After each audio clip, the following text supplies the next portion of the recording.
Студияда Ринат мырза енді біздің жобаның жаңа қатысушы болып келді. Қалайсыз, көңіл-күйіңіз қалай? Көңіл-күй жақсы, неге мұндай не күткен жоқпын. Ұсыныс күткен жоқсыз? Қатысушыларға жақсы қарсы алып жатыр. Осылай ұжымына барлығы жақсы бізге басшыларға рахмет. Қуаныштысыз. Қуанышымнан да сөзбен айтып. Ал қандай қыз күтесіз?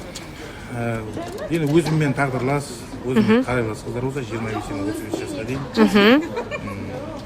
Айтуға. Жансая ше дейді, Жансая. Жансая ше дейді.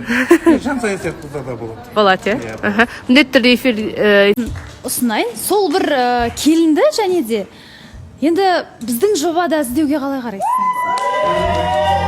Мен что андай тағы бір айтып жіберейін.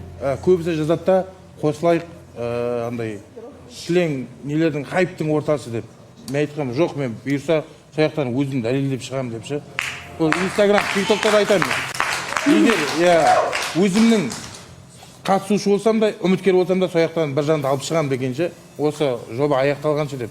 Алланың қалауымен соны өзім дәлелдегім келеді деп. Яғни қатысушы болуға қарсы емессіз бізге. Жақсы. Ендеше біз сізді қош келдіңіз дейміз сізге. Жайғасыңыз.